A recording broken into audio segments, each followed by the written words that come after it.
Hi, if you do B2B SaaS, if you're in sales, marketing, support, customer success, anything like that, today we're going to explain why product analytics is important and what you can do with it. And we've got 5 recipes that you can use your product data in, and we're going to get to that right after the intro.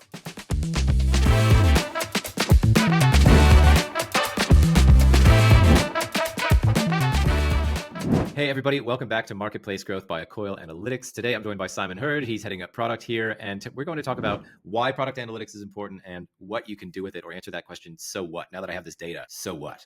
And we are going to share some high-level recipes and ways that you can, in fact, use product data that we've seen people have a lot of success with. Hey, Simon. Hey, Pete. Nice to see you. Well, thanks for coming on this week. We've had a few conversations with customers lately that have said that they feel like they're flying blind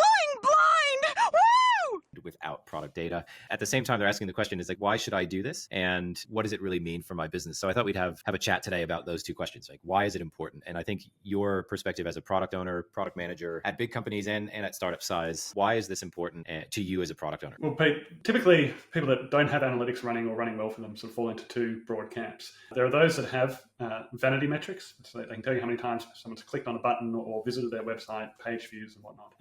And they're nice, but they don't really tell you anything about your product. And then you've got the other group that are the should have but don't group. So they think they should have analytics. They believe or being told that it can sort of answer all of these questions for them, but they just don't know how to go about it. Or worse yet, they have a tool like Amplitude that can apparently tell them everything, but you need a sort of PhD or 4 weeks of training to actually be able to answer even the most basic questions, such as how many times someone clicked a particular button.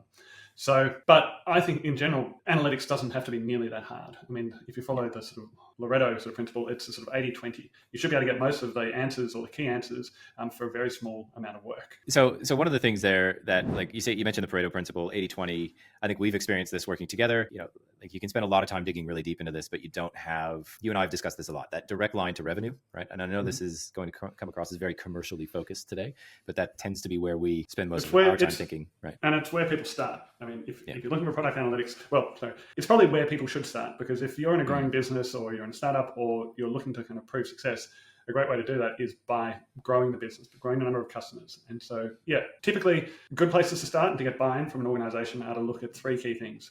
1, which of your trial customers are going to convert or are struggling to convert, and understand what the value is of your product. And analytics can help with that. The second one is understanding of your current customers, who's getting the most value out of your product. Are they in a position where they could expand, step up to the next plan, invite more users and deliver more value to the organization, deliver more value to your customer organization. And the third one is, where is the risk of churn?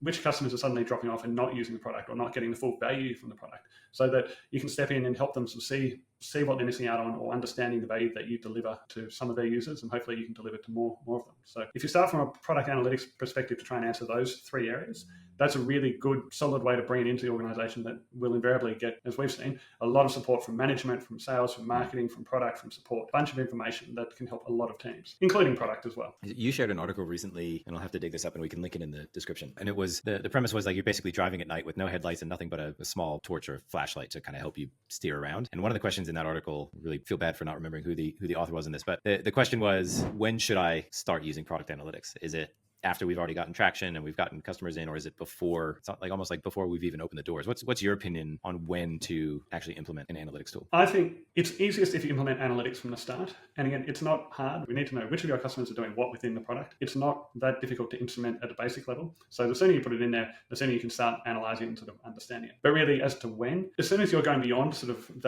those initial customers where you're there really every step of the way, you're on a Zoom call, you're sort of sharing that sort of onboarding experience. As soon as you've got people that are self-serving, you really need product analytics in there to help you understand what they're doing without you having to go in there and to manually check every single account. So really, sort of product analytics should apply sort of beyond when you've hit double-digit customers, just so that you can understand what they're doing and to be able to help scale that over time. And I think that's a good segue into we've kind of talked about what you can see and what you can do and some of the problems that you can kind of address it with. But something that we get asked about a lot is kind of that, so what, right? Like, neat, I can see I have a churn problem. What am I going to do about that now? And so you've actually recently started sharing some recipes, what we're calling recipes now, maybe playbooks later internally, that I think we will end up publishing and sharing out. But stuff like, how do you then not only see what free or freemium customers are doing and how you can convert them into paying customers, but it's understanding what's happening so that you can then take action. And so I think answering that so what question and getting commercially focused and sort of commercially minded around this data is really important. That's the so what to me anyway, is how do we link this to growth and revenue? Why do it? Because because as your business grows, when you're beyond that initial 10 customers,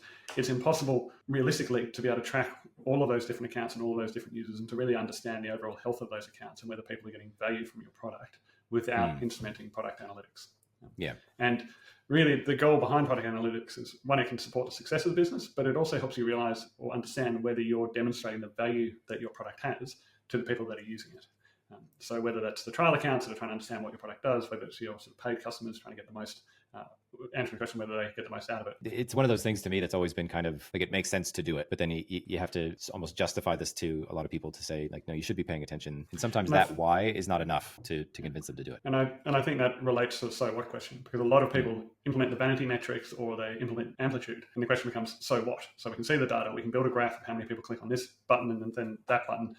We've got the funnel. So what? What do you do with that data? And I think that's really where it becomes key. The key thing behind sort of product analytics, from success, customer success, marketing, sales, is that you can start to segment your customers so that you can build a sort of an audience around those new customers that are on your trial that are 14 days in that aren't fully activated or have sort of you've seen a peak of activity and it started to drop off. And they're the ones that are unlikely to convert. And if you can define an audience around that, then you can go into your CRM tool, you can go to your marketing tool, put them on a drip campaign, or try and get it on a call to explain or help them understand or help understand what they're struggling with. Likewise, product analytics can tell you that if you've got customers that are sort of powering through your system, they're adding new users, they're 10 days into their trial or 20 days into the trial, and they're going up and to the right, you don't want to give them a reason not to convert. So it's actually an opportunity to step back and do less and just let someone that clearly knows your product well just sort of succeed without being bothered. Yeah. I love that one. Well, that wasn't the don't poke the bear one. I forget what's the recipe on that one? Stand up and dance is the name of that one, which I thought was funny. Yeah. Like stand back and let them dance, maybe? Well, let them dance. So I think answering that so what question is why this is really important to me. And this is like the most fun part, is that you can build those audiences and then do something about it. And that's actually where the real value of this comes from to me, is now I know who to talk to, what to talk to them about, and in what context. And so you mentioned, in sales, who's getting activated but might need a nudge. If I'm a sales leader, that could be super helpful. You get these product-led leads. If you're customer success, you can see exactly how healthy the account is down to the user level too. Who's my champion? Who's my hero inside the company? The one that I really like is that support use case of seeing who am I talking to and how can I really help them today? And we saw a lot of sales come through support, and I think that's an undervalued channel for a lot of companies. So that's an exciting play that I think we'll see come out of this. There's a whole nother discussion there around support of sales, Pete. But really, in a SaaS world, particularly a product-led world, support, if you've got someone that's talking to you on support, it's a great opportunity to help them understand what it is that you're trying to achieve and build with your product, and be able to understand who you're talking to. It's like, are you talking to an admin that sort of clearly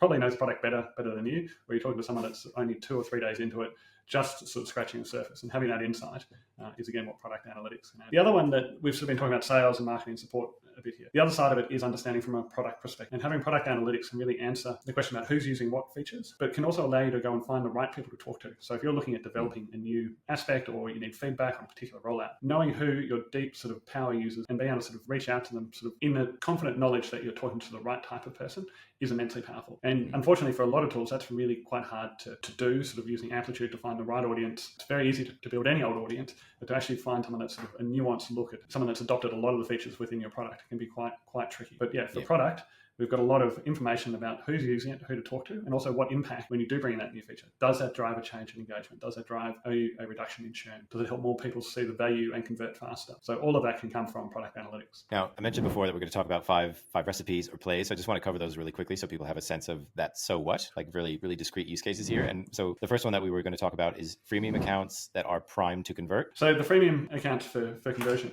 are those that you can see really high engagement with the features that they have available to them. And maybe they're hitting some of those usage limits. They can't create more templates. They're coming up against some of the hard limits that you built into your freemium ones.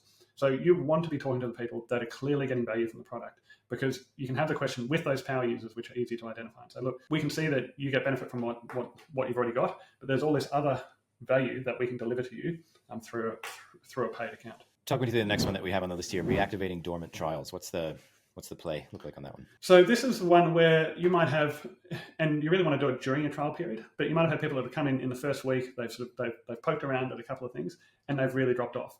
And you don't want to be sitting around sort of waiting for sort of 30 days to sort of realize they haven't converted. You want to be identifying those where the engagement scores are dropping off, know the people that were in that trial, and try to reactivate them before that trial period ends. So really any time sort of after 7 days where you're seeing that sort of engagement drop to almost zero, you're not seeing new adoption of new features, they're the types of people that you should be putting on a drip campaign. You may want to add in some firmographic data here, because perhaps some of those dormant trials are your ICP, your ideal customer, and you actually want to get someone sort of reaching out personally. Others you might just want to put onto an email campaign, not too many, just maybe 1-2 emails to try and explain the value that you deliver. But again, you need the analytics data to be able to actively work on that. Yeah. Oh, it's building those audiences, right? And not just building them sort of just from thin air. It's like understanding like there are traits that they have in common. The next one that we have on the list is ready to convert accounts. Now, is that what you're talking about there? Is those ones that are just like skyrockets? They're just going nuts in the product and getting a lot of value. Is that what you mean by that on that one? Yeah.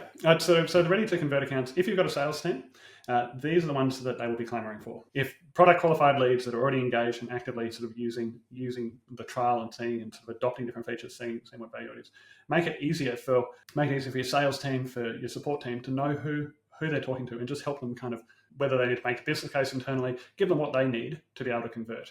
But yeah, these are the ones that are basically, they may do it by themselves, but they could always sort of, have that personal touch and sort of helping hand. And next one we have is declining engagement trials. And this is similar to the reactivating dormant. What's the difference between those two? So with the feature adoption campaign, you'll know through either your analytics or just your experience that you might have particular features that sort of are really valuable to some customers. And you can identify, again, through analytics, that you have a group of or an audience of users or customers that really aren't that engaged with that feature. So being able to sort of combine your product analytics with your marketing tools, build that audience. You want people that are sort of reasonably engaged, but not in that sort of top 50%. Maybe there's a campaign that you can put together to really help them understand that this feature exists and what value it delivers. But the key thing is here, you're targeting people that aren't using that feature already. And again, that's what comes from having good analytics and being able to sort of segment and identify that audience. And so the goal here is to really drive higher engagement with the product, help your customers sort of access the value that they're already paying for. Yeah, I think one of the sort of examples there is using the analytics to tell you on those specific accounts. We can see that you're making a lot of use out of these three features, but you haven't touched this really high value one over here. Can I show you a demo? Can I at least even point you to that and then get you engaging with that? So it's a strong play. And I think there's another great way to phrase it, is that quite often customers are interested to know how other customers use your product and how other customers succeed. And so the lines like, other customers like you have found great value in this feature X, because it helps them do Y, is a really useful way of just sort of helping. Again, if people already have access to the feature, you're just helping them deliver more value for what they're already paying for. So the last one that I've got on the list here is that stand up and dance. That I think this is the one where we're talking, they're going really strong in the product, and I think it makes sense intellectually to say, like, if someone's going to convert anyway, maybe just get out of their way. But what's your perspective on why that would work, or what's the risk of getting involved there if you can see high engagement? If you see people going up and to the right on a trial account, this is almost a negative screen. Like, don't put them onto that drip campaign. Don't start badgering them for a sales call. It's do less, or be far more targeted in how you engage with those customers. Because again, don't give them a reason. You might have a great advocate and they're driving all of that engagement. Don't give the other decision makers just logged into the system a reason not to like your product. So if they're finding the value themselves, just be circumspect about sort of all the other marketing and all the other campaigns you could put them on. Just let them do their thing. I like that one a lot.